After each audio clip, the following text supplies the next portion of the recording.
Welcome to the Mindset Mirror Connection podcast. In today's episode, we're going to talk about strength training through each era, your 20s, 30s, 40s, and beyond.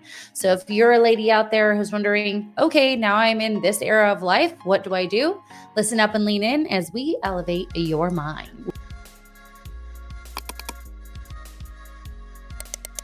We need a Taylor Swift intro song to this one, but I think you'll get nice to meet you. Sued. Yeah, probably. I can sing it. That's allowed. Is it? I mean, it's not hurt. I mean, sure. I don't know. We're not making money off the song. That's true. I guess. Maybe. Well, who knows? That we know of. Who knows? Anywho, how was your weekend? Is that where you work? Acro Audiology? No, Acro Audiology is my girlfriend's practice. She owns it actually in San Antonio, Texas. So if you need hearing aids or hearing services. What made you get into audiology? Good question. So in high school, I knew I knew I was going to go to college, but then it was I don't want to be a teacher and I wanted to work in the medical field, but I didn't want to be a doctor because I didn't want to go through that schooling. And I was I don't really think I want to do surgery and have that on my, plate. So my mom, and my hair cutter at the time. So my mom's friend and my hair cutter. Hairstylist. Yes. Your stylist. Well, I don't really style my hair. So I just need somebody to cut it. Claudine, she ended up getting Lou Gehrig's disease or ALS. Mm-hmm. And so my mom was going and visiting her in the hospital. And then when that happens, you have a really hard time swallowing. So a speech therapist comes in because they deal with swallowing disorders. And so she was look this up, and so you're sure. And so it was interesting to me because it was medical, but it wasn't and I knew I needed an advanced degree for it. And so, but I also knew I could also have an 8 to 5. I didn't have to have a 12 to 12. Yeah. So I thought, okay, that works. Cause you can work in the schools, you can work in the hospital, you can open up your own practice. You can kind of do interdisciplinary teams. So then I went to NAU and I started taking the classes and I was oh, I don't like this. And so yeah, because there was a phonetics class and I was oh, come on. And there was just some parts of it where I was I don't really. And so audiology actually, fortunately, only took 2 classes of audiology at that time because they just did an intro and a intro 2 or something. And that teacher that taught it, I really liked. And so I talked to her and she was telling me it's the same, but different. And so I was okay, I'll just do that. And then flip a coin. Yeah. And so I because for me it was still the same environment that you could work in and kind of the same rules and then it was cochlear implants were and because this was in 2012, so I don't think cochlear I'm sure cochlear implants were known then, but they weren't as known about. And so that was interesting. And then hearing aids, you're oh, that's interesting. Yeah. And so there was a lot of interesting things that I was oh, that sounds good. And so then I just applied and got in. And then when I went to school, I was oh, you do a lot more than just cochlear implants and hearing aids. Yes. So, yeah, that's how I became an audiologist. Do you call yourself a doctor? Yeah. Well, no, not at work, but they don't call you doctor. Well, here's that's bullshit. Well, and that jaded me because in my first job out of school, in school, they're you're a doctor, you need to be addressed as a doctor. You have the credentials. And I was okay, that makes sense. Yeah. I have people call me doctor. Oh, really? Yeah. When I was on Mind Pump, they're Dr. Hathaway. And I was not it. Not Doctora. Yeah. I'm that's not my credentials. Oh, yeah. No, when my first job out of it, of course we go back to Amarillo trauma. I would say oh, I'm Dr. Casillo, and so then the ENTs that I worked for at the time were you can't call yourself doctor. And I was why? Oh, because they're the doctor. Because they're the doctors. And then I was no, but I'm a doc. Don't you think it makes me more credible to the patient? At that point, and they were it's confusing to the patient. And here's a letter that some nursing society wrote up. They literally printed out a letter. Oh my God. For me to cease and desist calling myself a doctor. But you're a doctor. And they had a whole meeting with me. And I just remember in that meeting being what the fuck? I would have been Boom. Yeah. What does that say on my degree? Right. Doctor of Yeah. Audiology. They were like, Suck some a like D. nursing board of Texas wrote like it's really difficult for other like interdisciplinaries calling themselves doctor, and it's confusing to the patient, so we recommend that they don't. So Mark that- and I got in a conversation about this. Oh, really? Yeah, because of like being a doctor in like education. Yeah. People be like, no, she's not a doctor. Right. Because she's a doctor of education. Right. It's like, but she's a doctor. Mm. So you call, because my English teacher Uh-huh. was Dr. Gent because Okay. she had a doctorate. Right. But when it comes like this is a political thing. Yeah. Where like his family was like, she's not a doctor because she's Like only not in a medical practice. She's not a medical doctor. She's not an MD. But then what would it be? So She's like, was it like a your PhD? She had a PhD. Yeah. And so, but like then, it pisses me off actually. Whereas I have another girlfriend who is not a doctor anymore, but she still took herself one. She had her to me it gets like screwed because like even because to me I'm like a doctor is essentially a higher level of a specialty certification. Right. If we want to like, because one of my girlfriends is a doctor. She works for the University of U of A. University of University of University of She works for U of A, and she's a doctor. And I forget what her research was in. Probably something cultural to knowing her. Mm-hmm. But like, if she's well versed in that and did her thesis on that, you bet your ass, you guys. If I go back to school to get my PhD, I'm gonna name it. Would you go back to school? I thought about it. I'd want to test our program. On outcome. That would be cool. Yeah. I want to test the method compared to like just behavioral change and then have behavioral change. So you're going to have your people who just do, one they just diet exercise, people who do diet exercise and the method, people who just do like seeing the outcomes of that. That'd be interesting. Yeah. I mean, I have I can make it work. It just is the time, and then you have to go then I have to argue and all that stuff. And I hate arguing. Yeah. Like it gives me anxiety. Like I'm not non-confrontational by any means, but like a scheduled argument. Yeah. What do you have to prepare for? And like come up with data and be able to be like, well, 5% of our participants were successful in the name phase. Yeah, in the name phase. Right. Exactly. That would be really cool though. It would be. But also any random programs out there that is I know we need like what was that one? There was a University of like Saskatchewan. Was it University of Phoenix that got sued? Actually, I don't know that. But I don't know. There was the Phoenix Law School. My friend graduated from there, and then they were no longer a school after that. Which, So I think it's like Phoenix School of Law. There was another Phoenix. I think it was a Phoenix school. I don't think it's University of Phoenix. Yeah, it must be University of Phoenix. They got sued because like their promotions did not equate to job opportunities, and people were in like a lot of debt. I forget exactly, but yeah, I would love to do that. Mark's like, why do you need to do that? But honestly, in this industry, I feel like you have to have that on your name to be considered like an authority. Wait, hang on. Let me backtrack. They have the doctor to be in what industry? In the fitness. Like when I think of podcasts and who they have on. Oh, yeah. It's doctor so-and-so, or like, and for good reason. But obviously we listen to really popular podcasts. So obviously they want to have the authority the best. But I'm the authority in the method. So. Well, I don't have a hating degree. That's also hard though, because you're like, what? So put the doctor that has that in there, but hasn't ever worked with people. And they just think like it should be this way because this is what the studies show. And it's like, yeah, but there's also like deviations. Well, and we talked about this before where there are people who are like, oh, I've done my clinical research in X, Y, and Z. And I'm like, that's great, but that's research. That's in a it's not real world. Yeah, that's in a bubble. Whereas we're doing real world shit. Like if all the client contact hours that I've had in my career, like it would equate to lot. like a doctorate, but it's Mm, whatever. yeah. Who knows? I'll look into it.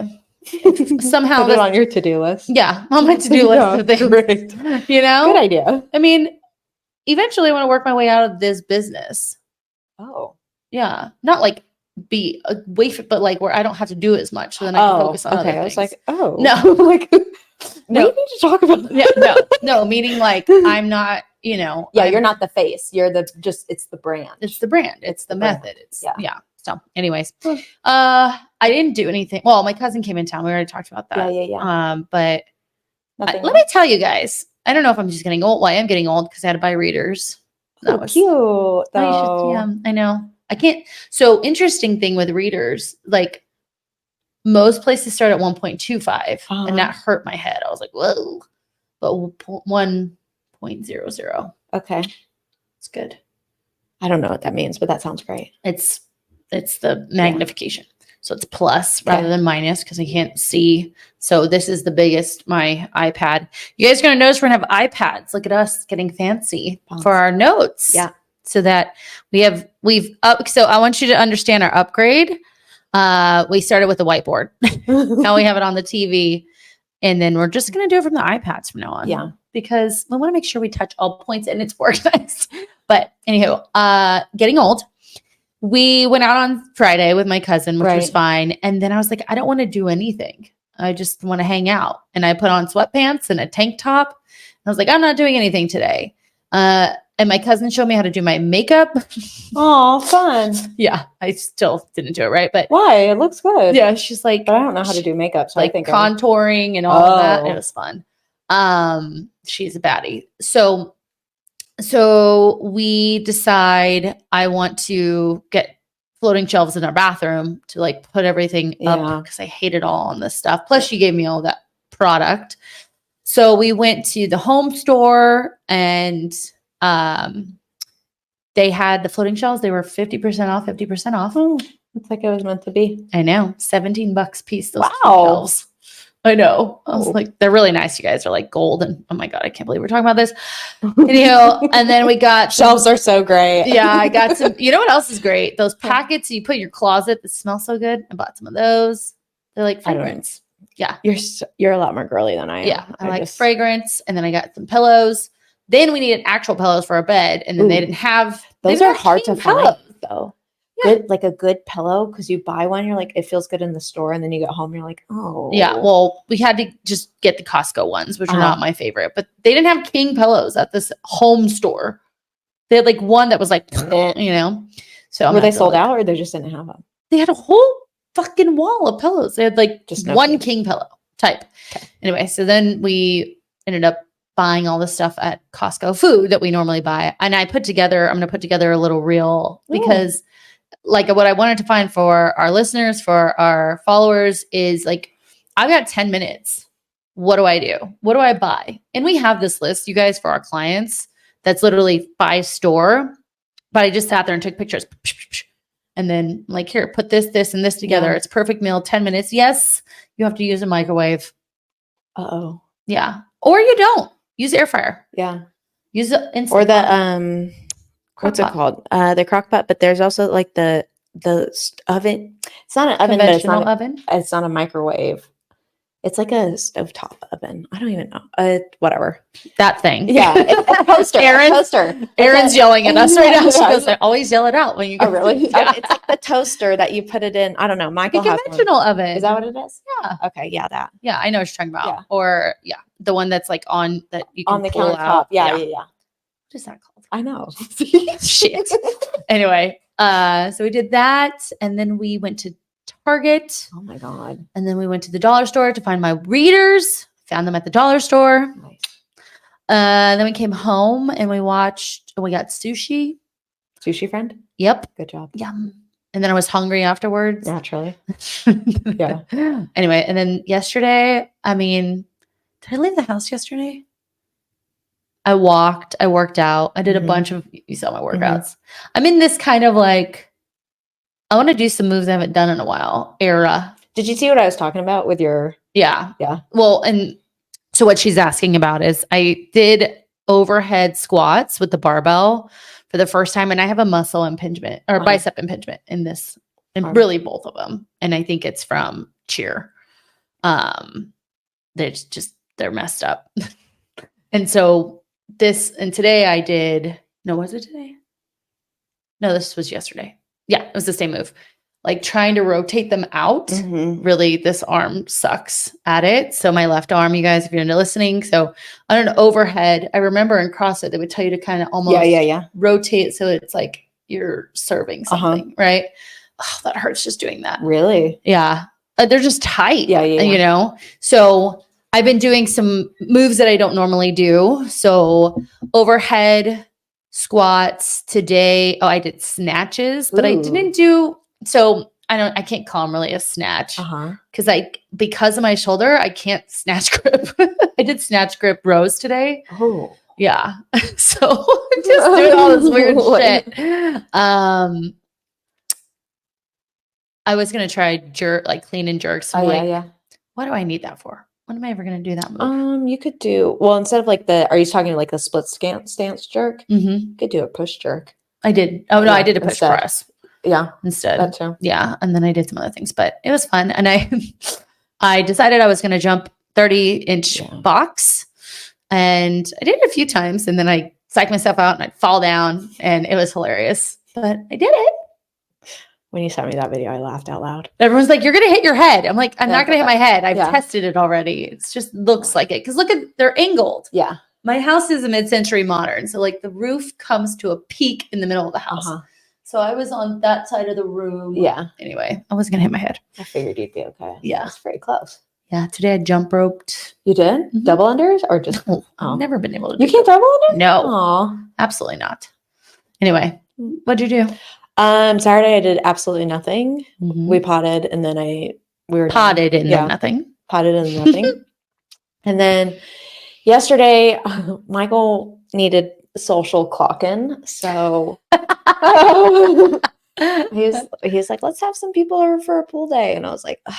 And yesterday I was like in a mood. I was very grumpy. So I was like, oh. And he was like, I'll cancel it. And I was like, no. Guess who didn't get an invite for the pool day? Well, we just did the neighbors. Yeah. Like it wasn't like like a thing. Well, sure. Neighbors are fun. My neighbors. Yeah. I'm not going to repeat a story that he told, but I fucking pissed my pants like in the pool because this it was about, sorry. Okay. So, cause no one knows them, I don't think. And I don't think they listen, but that's okay. If you do, sorry. Yeah. Well, she might. It was about him like getting his sperm checked. And so he was like, basically like he walked into like a porn studio to get it checked. And I was like, what the fuck? Oh, it's a whole thing. Yeah. Yeah. And like the way he was describing it, we're all just like, oh my God, this is terrible. Yeah. And then they're just like waiting for you. Yeah. And because we're like, were there any like males that worked there or was it all females? He's like, all females. And they just know exactly what you did. And like, so then we're like, would it be better if it was males to be like, yeah, like good job. Yeah. And he's like, I don't know. Like, yeah. I was like, oh. So this is what they need to do. It's like all females walking in to get you kind of riled up and then dudes walking out. And he even made the comment, like he was like in this room and he's a very nice gentleman, but he's like, there's a picture, like almost like I'm sure it was some promotional thing, like from a pharmaceutical company or something like that, you know, of like this woman with her kids and she's all pregnant. And he's like, why would that turn me on? Ew. Yeah. Like, God.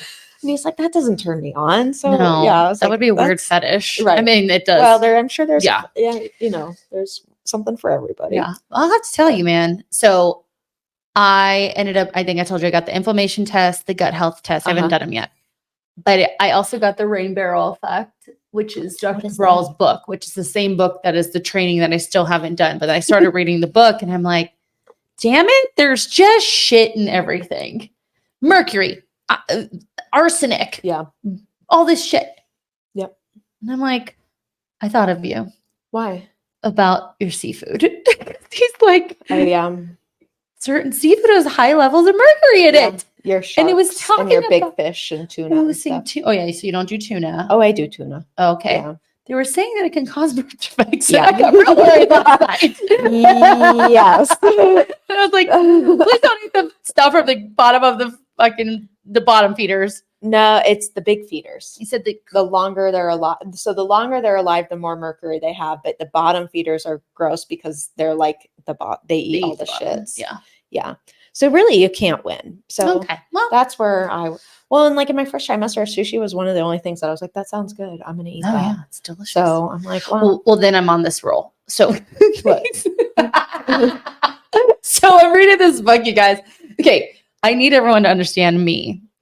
Again, if you haven't figured it out, like growing, like when I was a teenager, I literally smoked cigarettes. Like, did? yeah, they told you that. I know. Well, I think, yeah, you did. Yes. But still. Because I thought it was cool because all the other girls in varsity. Oh, yeah. Okay. Now that cigarettes. you say that, I remember. And yeah. Did we determine it was Marlboro Lights too? Yes. And then it was like these blue crush ones that were like menthol. Did you ever dip? No, God, okay. no. Well, I don't know. Okay, so there was a girl that so I cheered in college, and like most of the girls I cheered with smoked cigarettes too. Like it was just a thing. Like it wasn't like I went and like bought cartons, but you just like did it at parties, you know? I never fucking bought cartons of cigarettes. Gross. You didn't go to the Indian reservation to buy the cheapest. No, I didn't do that. Okay. I just would like we'd all like share them anyway. Even people who didn't smoke cigarettes. Like it was, I don't know what the culture was. And then the guys dipped and they're athletes. But one girl that like I remember being at this party and she's like, do y'all have a dip? And I was like, excuse me, for who? She's like, for me. And I was like, no. Get out. She ended up being one of our You're friends. Not our kind. Yeah. She used to be one of our friends' friends. Uh-huh.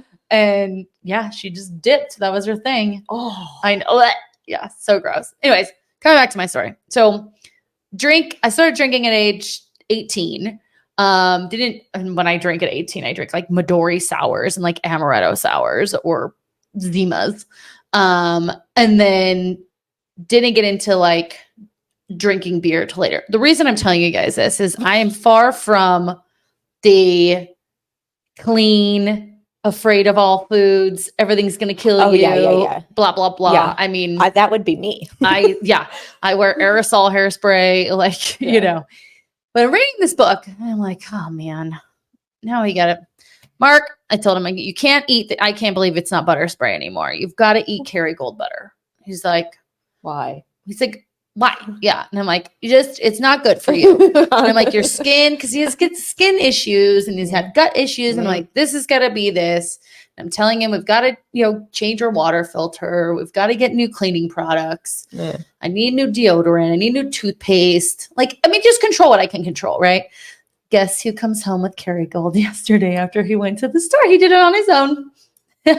Really? Yeah. Wow. Yeah. Easy peasy. We've already changed our meat. So that's grass-fed, grass-finished. You do? Oh, yeah. That's not the hill I die on. Oh, I love our meat. It tastes better. I'm sure it tastes better. I remember the first day I was like, what is this? He's like, it's our new meat. I was like, never am I changing over. Yeah, right. Well, we did their chorizo. Ooh, that was good. Yeah. Well, no, it's not like chorizo. The place I go to is certified Piedmontese, and that's the type of beef, and it's out of Nebraska. You can Google it. It's the best. Where do you go? They ship it to us. Oh, they ship it to you. Yeah. Oh. It's from Nebraska. Oh. So it's maybe that's what I should have us do. Because if we do that, I'll send you ours. Okay. I wonder if we can send you because I wonder if we get like a discount. Friend discount. Yeah, like you know how LMNT has that like discount. Yeah. Speaking LMNT, did you try their soda thingies? That's what I want. Yeah.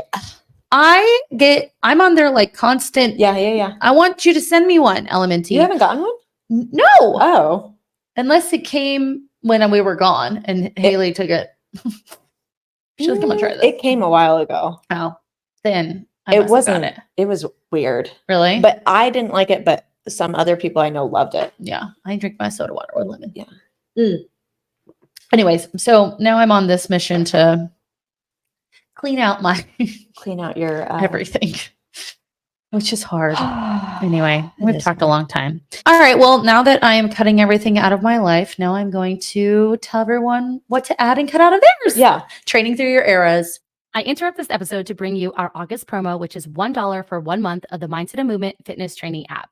This app has been designed for anyone, whether you're a beginner, advanced, whether you have access to a full gym, or maybe you have dumbbells at home, or maybe you only have 20 minutes and you want to get a great workout in. If this is you, this app has been designed for you.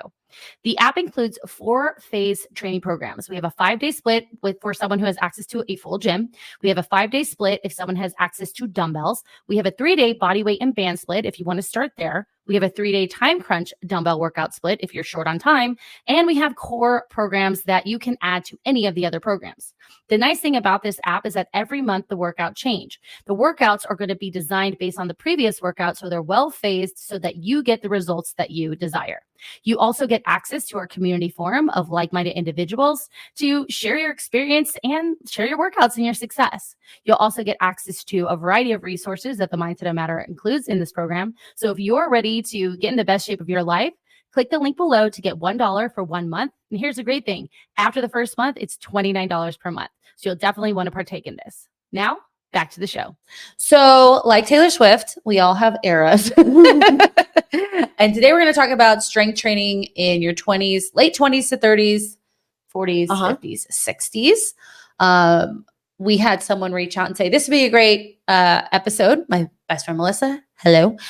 Because Dr. Stacy Sims had shared this on the Huberman Lab interview and had just made a couple comments. So we went in and dug deeper for you guys so that you could learn a little bit more on what to do. Apply it to you. And actually, I've heard Stacy Sims. She's been on multiple podcasts that I listen to, and she has the same talking points too. So.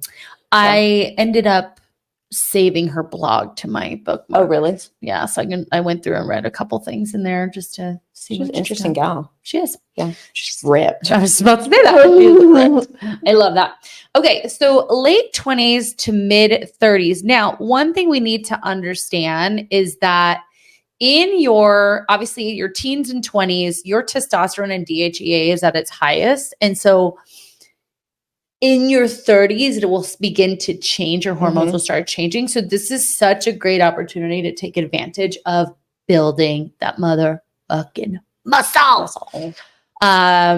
It'll peak. Your muscle mass will kind of peak around 30 to 35, even though for me, I don't believe that's true. I don't think so either, because I'm a lot stronger than I was, and I'm in my 30s. Right. Well, it says 30 to 35. So well, yeah, I'm in that 30 to 30. Oh, well, yeah. Okay. Yeah. So late 20s, really, we want to focus on building the muscle mass, right? So in your 20s in general, again, your hormones, your energy levels, your lack of things that you have to do are gonna provide you the environment to really build. Yeah. Now, what we mean by lack of things you have to do. Now, if you're married with kids in your 20s, we're not talking to you. But when I was in my 20s, I could literally go out, wake up the next morning, not be hungover, work out. I could change one thing in my diet and see a difference in my body. I didn't have to sleep that much. My recovery was great. And I just had a better capacity to recover in my 20s. What about you? Same. Because that's when I would go out, go to CrossFit at 5 a.m. and then go to class all day, and then maybe go for a run in the evening and rinse and repeat. And it was like fine. Yeah. Well, I thought it was fine. Looking back, I'm like, oh, you probably weren't. But yeah, I remember going out with my girlfriend Crystal, and then our gym was open 24 hours, and we would go out. So we did it both ways. We would go to the gym and then we'd go have drinks, or we'd go have drinks and go to the gym. Yeah. I mean, it makes like sense 2 in the morning. Yeah. Stupid. We're like, but we're working out. It's fine. Right, we're burning it off. Jaeger bombs in our system. I used to love Jaeger bombs. Oh, one time there was this guy that one of my girlfriends was dating in college. And he was older so he was 21 and we weren't. So, and he loved Jaeger. So all we would get is Jaeger. And after that, I was like, oh my God, I can't have any more Jaeger. Yeah. It's terrible. Mark's friends love Jaeger. Oh. Yeah. Anyway. Okay. Back to you guys. Back to the eras. So in your 20s, again, I want you to just build, which again can be hard. I have a lot of 20-year-old clients, and their social schedule definitely can get in the way of that. And they don't necessarily have the consistency maybe to to balance Mm-hmm. the social schedule with what they need to do. Because if you can build in your 20s, your 30s, 40s, and 50s are going to be easier for you. I promise you this. I've said this before. The reason why I am an anomaly is because I started dancing when I was 3 years old. Mm-hmm. I also have a body that builds muscle very easily, but I believe that that is more environmental than genetic because I'm the only person in my family like this. Yeah. However, I did start dancing at a young age. So my body started building muscle. So I've always had that muscle. I know people who were athletes in college and may have gained weight, but then when they got, put their mindset to it, they can lose weight pretty quickly too, because they still have that muscle mass. That doesn't happen for everyone, but I just think it's so much easier if you can get as strong as you possibly can before 30. Well, I think even supporting the foundations too. Absolutely. So we're talking about getting strong, but to get strong, we need to have a solid foundation. And so practicing the movement, working on the movement rather than just being like gung ho. And I think like going back to, we'll say, because we're talking like the late 20s, mid 30s, that late 20s is kind of a hard transition in my opinion, because your priorities are starting to shift, but yet you're having a lot of activities that are happening. So your priorities are shifting because now we're starting to get more committed relationships. We're starting to have like more steady jobs or career jobs as opposed to just like pay me jobs. Right. And so, but you're still in that like kind of mindset of fun time too. And so if we can learn how to balance both, because I think in the early 20s, even below, is fun time. And then the later 20s, early 30s is that shift time. But there's kind of this discrepancy of responsibilities and timing. And so if we can learn how to do both without overtaxing our system. So for example, our clients that are in this era of, if we're going to drink, let's manage the drinking throughout the week. Oh, yeah. And that way, when you have your bachelorette this weekend, we're okay. Yep. Whereas before it was like, you can drink all week and go to the party on the weekend. Right. But also managing like our training schedule. And because I think what happens a lot of time is this is where women get caught. They're like, maybe their initial like catch up is because they think they can keep with that like rigorous training schedule. Yeah. And your 8 to 5 doesn't really allow that, especially when you're working a new job that you haven't done before. Like that takes mental energy. Yeah. And I had this conversation over the weekend. My client's like, I feel fluffy. I feel like I'm gaining. And I'm like, well, you are. Yeah. I said, you are. You have had all these social events. She goes, but I'm making all these changes. I'm like, and that's great. Right. That's a change. It's one of those things where you're like, but I'm changed from that younger 20-year-old. That's great, but is it enough? Right. She's like, well, I don't want to track all the time. I go, that's fine, but that's your trade-off. That's why I say, if you don't track all the time and we're seeing the weight go up, then I asked her, what is your confidence in tracking right now? And she said 75 to 80%. I said, okay, if we're seeing a weight increase over time, not just fluctuations over time, then maybe your 80% has turned into 60%. You need to come back and find your blind spots, is what I told her, and you're getting older. She's now 30. And things are different. Well, and this is, and even to discuss going more into the future, but bringing it back here this is when you hear like, well, my metabolism changing, as you get older, it's just harder to lose weight. And it's more so, no, you're just becoming more sedentary slowly, but surely, but it's hard to recognize it over time. So here's in our 30s, we're starting to kind of be more, maybe we're not going snowboarding every weekend, because we're tired. Excuse me. I am. Well, I learned to snowboard at 40, everybody. But like, or we're my leanest at 30. I would say my best looking leanest at 40. Yeah. So, but that's different. Yeah. Is it 40? Yeah. You saw me. Yeah. Anyway. Okay. What do we do? Right. What do we do just this time? Just to bring it back, like, around your 30s, you're losing about 3 to 8% of your muscle mass each decade. Okay. So up to our 20s, again, the goal is to build. We want to focus on those compound movements, of course. That's another thing I didn't do. No, I did. I took body pump though. So it was very high endurance. Yeah. But it was your squat, your deadlift, your chest press, your row, a clean and press. So it was the first time I ever did that. I'm very thankful for body pump. Me too. Because it helped me do all the things. Yeah. And then I was like, oh, well, then I'll just do this outside of the gym too. Mhm. Whereas before I might be doing like bicep curls, Yeah. you know? So, but then what does it look like? So hypertrophy is the type of training that is suggested plus power, which I'll have you talk about. But hypertrophy more is like the way the muscle looks. You're really getting that like beautiful plump muscle in a hypertrophy, which is a training that is anywhere, I always say between 8 to 12 reps, 3 to 4 sets. You'll have a moderate to heavy load on that. So what does that mean? We want to look at rep 8. We want to always start at rep 8 or the lowest end of the rep range. And at rep 6 to 7, I should already be feeling like that's getting heavy. I might have 1 to 2 reps in reserve, as we say. So then I start at that challenging weight at 8 reps.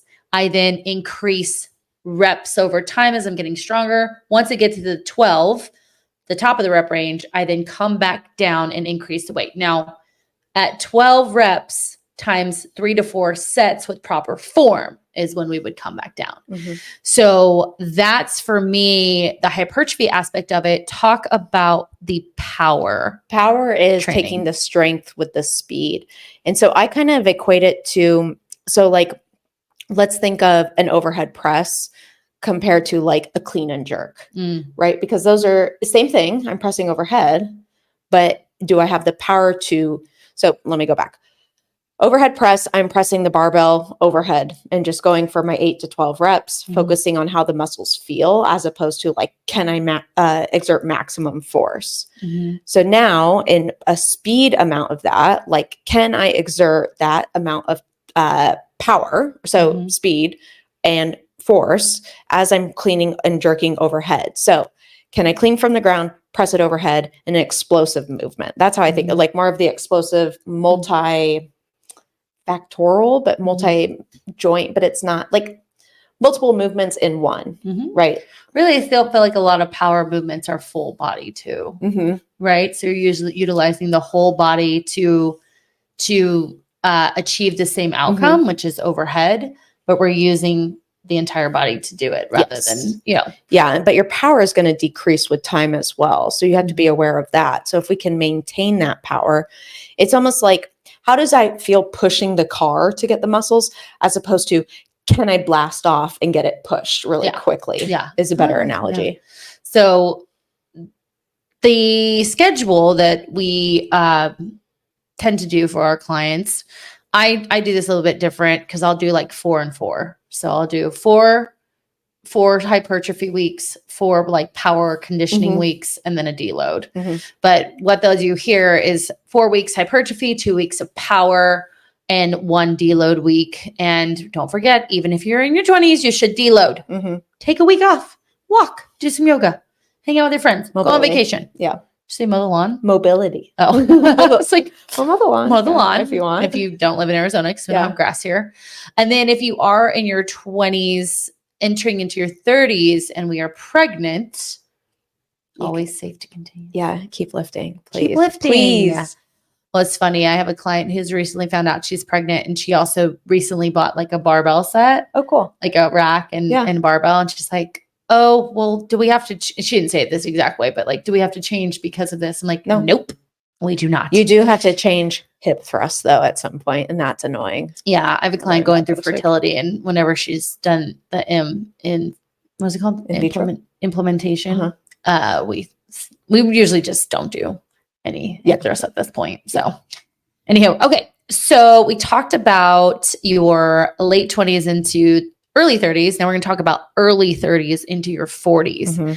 So again, we are seeing changes not just in your hormones, we're seeing changes in your muscle mass and power. And so we really want to focus on one thing that happens during this time is like our growth hormone decreases. So as our testosterone decreases, our DHEA decreases, our estrogen decreases, because estrogen is actually very anabolic. We also see our growth hormone decreasing as well. And so as women during this time, it is very important to strength train so that we can almost make up for, if you will, these changes. Now, it doesn't work exactly that way, but prioritizing protein, prioritizing strength training, taking something like creatine during this time is really important. But when it comes to actually lifting, we're going to focus on strength. Yeah. One thing I wanted to add, because you're talking about the hormone changes and then to supplement with the strength training and the eating enough and protein specifically, is also your bone mass is going to change too. So it's not necessarily like how strong your muscles are, but it's how much your bones can withstand in your joints. So thinking of because when did they do a bone scan? Like a bone density test? I have no idea. I don't think I don't know. So this is where you're going to start to, I would imagine you would start to see like the people who are strength training versus those who don't, of kind of getting ahead in the race of maintaining their bone health and preventing osteopenia and osteoporosis. And so that's something that we want to encourage too, of not just like your muscles important, yes, but so is your bone and joint health. Right. Well, and we have to think about it functionally because we're losing muscle, we're losing strength, we're losing power after age 30.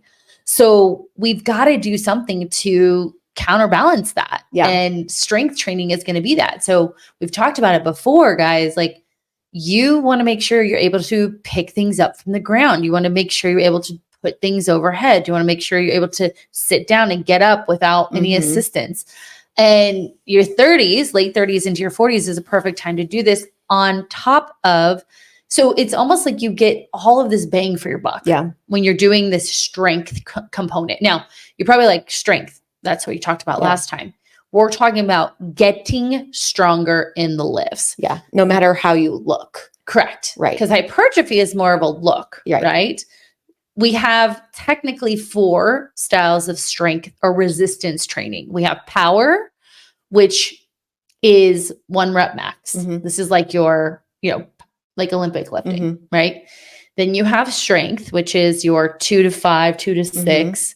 Your hypertrophy, which people would say is 6 to 12, and then your endurance, right? And every single one has a different goal in mind, and you'll want to work through all of them. So strength, again, is going to be that like lower rep range, higher weight. We're making, like you said, that grip stronger, your bone stronger. All of those things equate to a healthier, longer lasting life. Yeah. And so the reason why Dr. Stacy Sims, excuse me, recommended this strength. Doctor. Yeah. That's an actual doctor. Well, but again, so would she not be considered a doctor in I don't know what her because I think she has a PhD. But anyway, so when we're talking about why she was saying like it needs to be this like strength phase, so again, that low rep, high weight, is because when we're talking about like the hormonal changes, think of it as like electricity being conducted through your body because there's breakdowns in those hormones. And I'm saying this totally wrong, but thinking of because there's less electrical energy that's being generated, you need a higher signal to get the electrical energy through. Yep. And so that's what she's saying, like in this time, because of the hormone changes, we need to send a high signal to the body. Whereas before your hypertrophy, I can never say that. Your looks phase, hypertrophy phase is not so much sending like a large signal throughout the body. It's not like a chaotic thing that shocks your whole body. Like if you do a row, you feel it in your back and your biceps and triceps. But if I'm doing a heavy row, I'm feeling it in my glutes, my hamstrings, my quads, my core, because I've got to use a lot more stability there too. And so that's what she's talking about, like thinking how much more generation of power and electricity when we're doing these heavy lifts. Yeah. And sending that to your central nervous system. So that way your nervous system has a reaction. Right. Like I did about 8 sets of deadlifts for 1 rep max. So I did a couple warm-ups and then I did 4, 3, 2, 1, and then I did about 4 1 reps. Wow. So got up to 230, and I'll tell you, when I was at 230, I could probably go 235, but I mean, you feel the difference, now again, that was 1 rep, but your whole being is in that lift. It's like your soul leaves your body for a second. To be honest, like when you finish it, you're like, whoa. And then you're like, I am. So let me ask this too, because this is going to be important. How long did you rest in between? Oh, probably 3 minutes. Yeah. I was like, and you doing like stuff need the 3 minutes to like Peter Pan your way back into your body. Like, let's try this again. Yeah. You know, and like today I did another 1 rep max push press. And I think it was 125. Wow. Yeah, I could do more than that. Yeah. Still, it's pretty. Thank you. Pretty good. Thank you. But anyway, so again, what does this look like? 3 to 5 rep range. You might probably just want to do like 3 to 4 lifts. So you could do, quads, or you could just split it too. Like, so you want to do your squat or quad focused, hip hinge, or a hip dominant movement, overhead press, a row, a chest press. Focusing on those specific movements. You can do also a hip thrust in there. That would be considered a hip hinge. But because you're going to be doing more sets, right? We want to really focus on those lower reps as well. So higher weight, lower reps. I personally do kind of I'll titrate down. So I'll do my warm-up sets at like 8 to 12. Then I'll kind of ease into my 1 rep max. I said, oh, really? I do that differently. That not always. Sometimes I just go for it. I'm like, okay. Yeah. It's funny because I have a client who's like into CrossFit, and like she was talking about how they like do that in their training. And I'm like, that's a lot of volume. Well, we're really, CrossFit's a lot of volume. We're really taking away from the strength part of it. Right. You know? So anyway, but that's how I do it. How would you do it? For that, I'm going to load it. So say I'm going to squat probably 205-ish, 215. I'm going to probably start I like to start with the 45s on. So what is 80, 90, 125. So that's like my okay, where am I at? 45s on is 135. I use a 35-pound bar. Oh, okay. Sorry. That's another thing. Know the bar weight. No, the bar weight. Too, because you use a 45. Yeah. So I use a 35. So I go, okay, like that's where I'm at, like feeling where my body is in check-in. And then I'll start stacking it on and just kind of go. So if I'm going to try and get to 215, I'm going to go to 185, and then I'll probably go to 205 and go from there. Gotcha. Yeah. But we want to make sure, again, we're focusing on the lower reps, higher weights. It's okay. Your watch is not going to be as, calorie bummed. Yeah. Or heart rate too. Yeah. People are like, oh, I burned all these calories. No, you didn't. I didn't. The other thing we want to focus on, they did it. The other thing you want to focus on is mobility, right? Because again, now we're moving into this phase of life. Now, I don't consider this phase of life old because I'm in it. But I will say mobility has been so wonderful because you got to think about it too. You're freaking sitting down all the time, always sitting. Yeah. Always sitting down. So we got to work in different ranges of motion. Planes of motion. In mobility, that's what we're really working on. So oftentimes we're sitting down, right? So we're just typing and we're going forward and back, which is your sagittal plane. So the sagittal plane basically takes your body and cuts it in half, right? So I'm going forward, back, like Sagittarius, twins. That's how I remember it. I don't know anything about horoscopes. Isn't Gemini? No, Gemini's twins. Oh, is it? Just because that's why all the people, they're like, I'm a Gemini, so it's different. I'm just like, okay. Well, that's not with the baby. Everybody's like, it's going to be Sagittarius or Aquarius. And I'm like, Scorpio. Or Scorpio. Yeah. I'm like, no idea. I'm Aquarius. I'm a Capricorn. Yeah. And then your transverse plane is kind of rotating here. And then you have your frontal plane, which goes side to side, right? So split your body from front to back. And we don't go into the side to side or the transverse. And I've said it before, it's like when you go to reach something in the back of your car, you're like, oh, my back. You've got to work your mobility because that shit gets harder and harder and harder. The more you're sedentary, you're sitting and you're not priming your body. So like even if you're working out and not, you could say I'm working out and then I sit, but if you don't have mobility routine in there, it's going to get stiff real quick. Yeah. I at least and our clients are so silly. They're like, I don't like this warm up. I'm like, this warm up is the best warm up. The one that Heather does, because it's from 2020. She has a mask on. One of my clients is like, I don't like she has a mask on. I'm like, oh, just do the fucking warm. Sorry, Susie. Because she's moving in all those planes of motion. That's why I love it. Well, that's what I'll use like for my clients for a warm up when they do their movement assessment. I'll put in wherever they break down becomes part of their warm up. And I'm like, just do it for like, especially because I usually run programs for 12 weeks or so, or at least the first 4 months with them that they're with us. I'm like, just do it for the 4 months. The same program? The same mobility. Oh, I'm sorry. No. Same training program? No. Like, sorry, everyone. No. Same, like essentially Mobility, same mobility. And I'll be like, look, on your mobility days, if you want to do something, go through all of it. But on your lifting days, pick and choose. But if there's certain area, you're going to find what feels good for your body. Right. So you need to plug and play that in.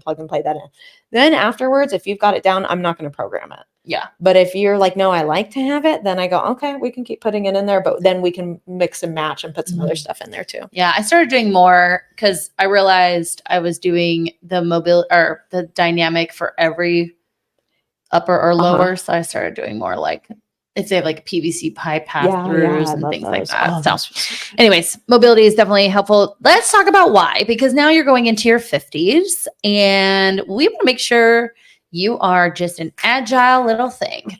So as our bodies, again, have gone through changes in our 50s, late 40s, 50s, we're going to go through the menopause transition and now come out postmenopausal. So our body definitely has seen all these changes. Now, if you do what we told you to do, we're going to be able to lessen the blow of those changes, if you will. But say you didn't and we're 50 now and you're like, what do I do?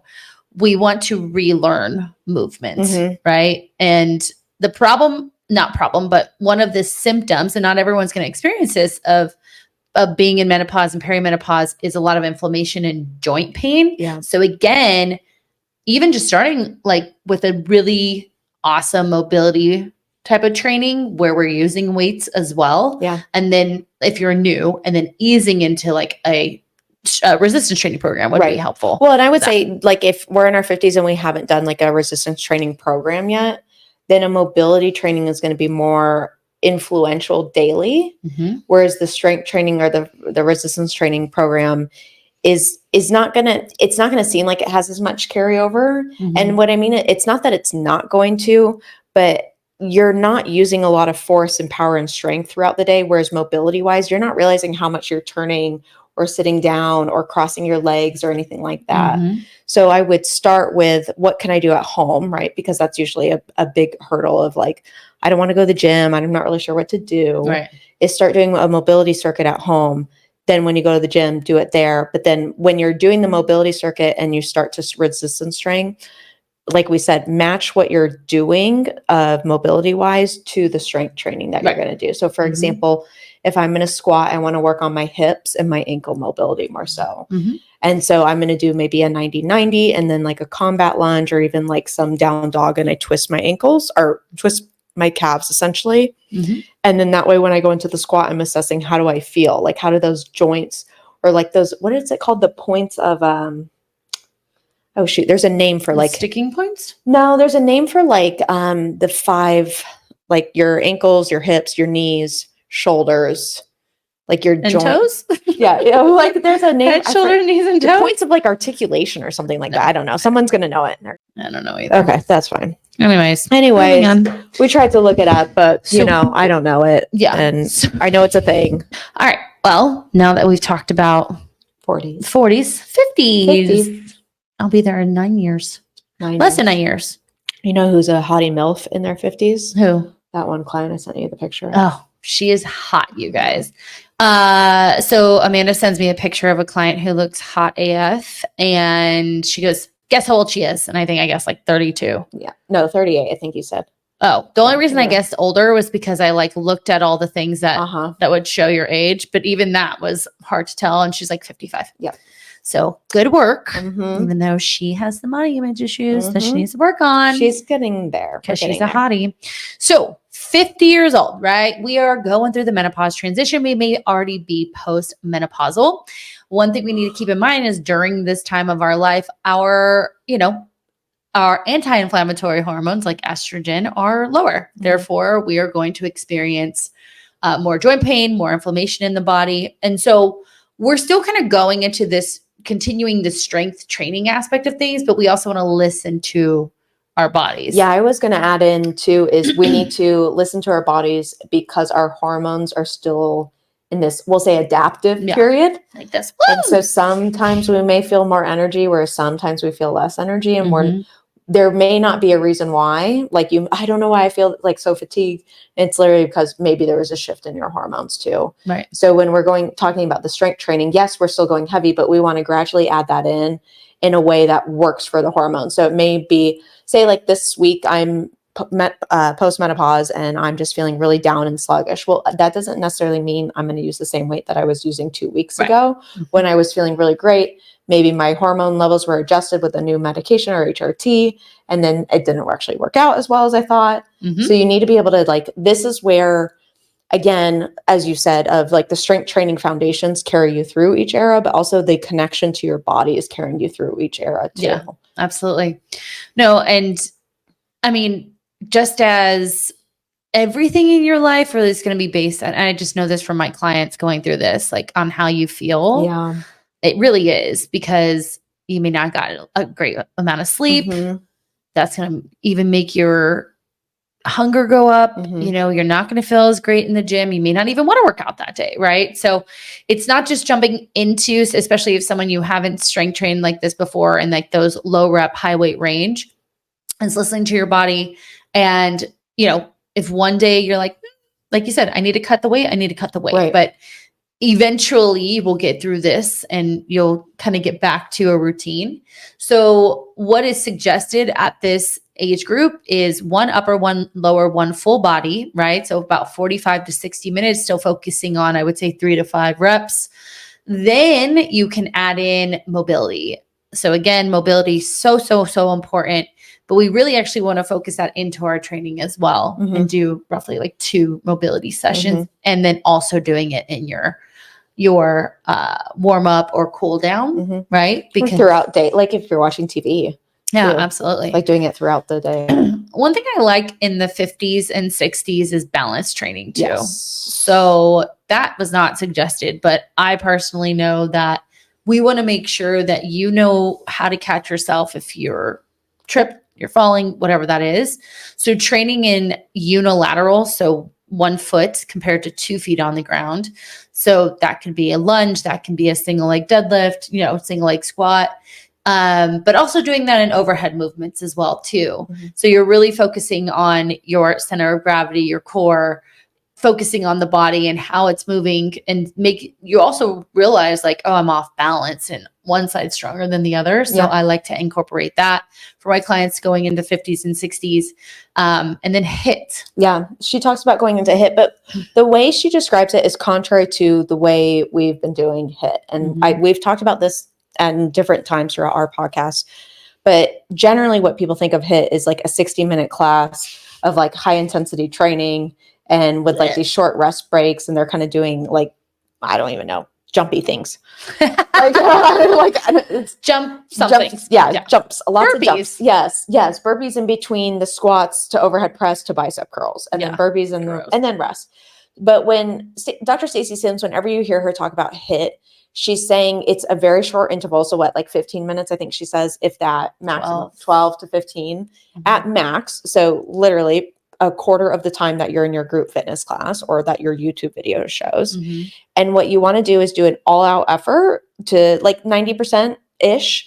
And then you're going to rest, and you rest until you're back to that baseline level. Whereas contrary is usually you rest for 20 seconds and then you kick it back in gear. Right. So essentially you do the first set at 90%, and then you're doing the second set at maybe 80%. Then the third is going to be at like 75%, where she wants each set at a 90%. So if it takes you, for example, I sprint for 90 seconds on the treadmill, or sprint for 90% on the treadmill for 1 minute, and then I'm going to rest. It may take me 3 to 4 minutes to bring myself back down to baseline, just depending on where my conditioning is.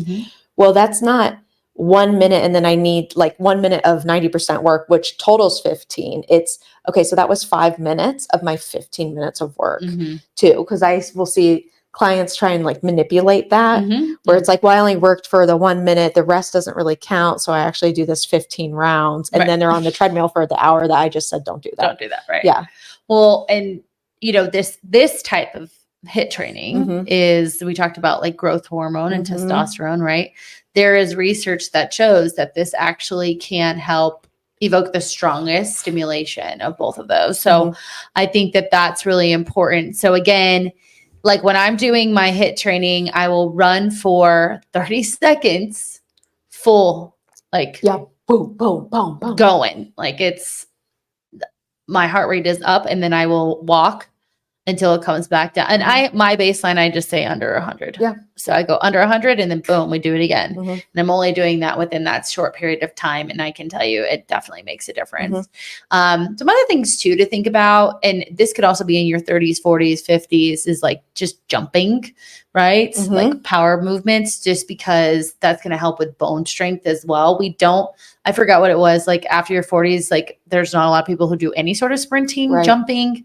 That's why I did those box jumps. And I'm like, let me see if I can still do this. And my dumbass was like, let's see if I can do it at the highest point. Also with a potential fractured foot or whatever. My foot feels fine today. I mean, it does feel fine. It hurts, but it like hurts like it normally does. Yeah. So, all right, last one. Let's talk about your 60s, hypertrophy and power training. So back to mixing. Well, no, because it was strength and power before.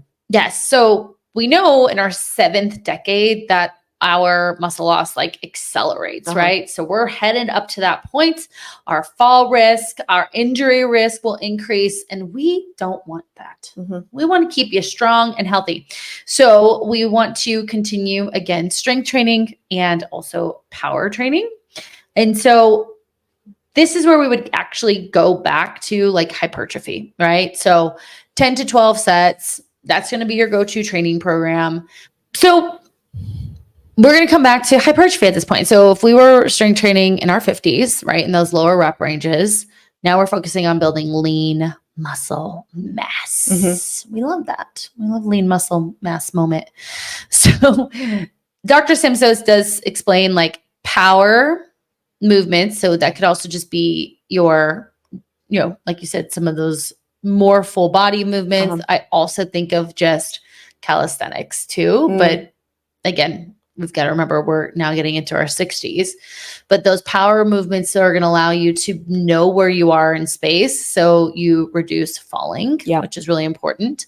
When I work with clients in this age group, again, we are focusing still on balance, right? And being able to, like, I might have someone stand like on a foam pad and take the med ball and slam it side to side for like a power movement. Obviously, our hypertrophy movements are going to be your compound movements. Yeah, I've even had clients in this age group because there's a kind of progression of focusing on your balance. So first one is just standing on one foot, eyes open. And so we start there. And like for some people, this is really challenging, right? Instead of one foot and med ball slamming. Second step would be 1 foot, eyes closed, because now we're taking away the visual cues. Second step would be on a foam like pad, eyes open, and then eyes closed. And then now doing some more dynamic movement, even because I've even had people do lunges on a Bosu ball, just body weight, like no weight, but it's going to help stabilize the foot and ankle, but also give them that proprioception too. Right. So proprioception is your sense of where you are in the world. Right. Exactly. Another thing, I mean, for my client, now my client was much older, this man that I was working with, but we would also just incorporate bands into some of his stuff. It wasn't as, like what I want to be in my 60s, which is under a barbell, but it's okay to, come back to things like resistance bands and dumbbells, but also, every time I think about strength training, I think about barbells. That's just how my brain works. But hypertrophy training, so 3 to 4 days around that 8 to 12 rep range. Also adding in a few of those like unilateral movements, maybe some more dynamic movements. Again, I'm in my 60s. It doesn't have to be the box jumps. It could simply be Yeah, a step up. Yeah, I love that. Mhm. And your step up there's progressions to it and regressions to it. So if, it's not feeling as strong one day, we don't have to go on the, 24-inch. Mhm. We can literally go on 10 or make I've it. literally used a step stool. Yeah. Or with even clients. plates, Yeah. plates lift are set up. Uh-huh. So yeah. So hopefully you guys, take away from this, like, where we are in our lives, what's going on in our bodies really makes a difference in how we should approach strength training. Women get in this mindset of, what used to work isn't working. And I'm here to tell you that's true. So stop trying to do what you used to do. Yeah, I do know. God, I know damn so it. hard. I know so hard. I know so hard. Yeah. So if y'all are like, okay, that's great and all, but I can't do this on my own, please check out our show notes below. We have our Clarity Call link. This will set you up on a call with one of us to discuss how our program can help benefit you in whatever era of life you are in. If you like this information, please follow us on Instagram at Mindset of Matter Coaching or fitbyamanda.az. If you are interested in seeing this on YouTube, we're at The Mindset of Matter. And if you love this program, please like, share, and subscribe. That helps the algorithm to get us to more people. We are currently at 80 followers on Spotify. Nice. 59 on Apple. So I wonder, how do you? I don't want to have less followers than episodes. Well, you listen on Apple, don't you? Yes. I listen on Spotify. I do. Well, I actually don't listen on either because I listen to the link. Yeah. Anyway, please, guys, that would really, really help us greatly if you could share this with folks. We are posting it on social media. We post it on our stories. Share it to others. We would love that. Anyway, other than that, we have our $1 for 1 month of the Mindset of Movement, which goes right along with this. You're going to have at-home training, gym training, time crunch workouts, core workouts for strength. For balance. It's $1 for 1 month, and also we are going to start our advertising for our group coaching cohort, which starts September 2nd. This will be the last cohort that you'll be able to do with Coach Desley. She'll be able to take you through the holidays, guys, with support around binge eating, motherfucking boundaries in your family in general, emotions, stress, all of the things. So like, if you've been sitting on the fence with coaching with us, this is the time to do it. What were you going to say? That's what I was going to say. It's like, don't forget about September 2nd with Desley. Yes. So other than that, if you are in any era of your life, we want you to remember one thing. What you say in the mind, you see in the mirror. Yeah. Goodbye.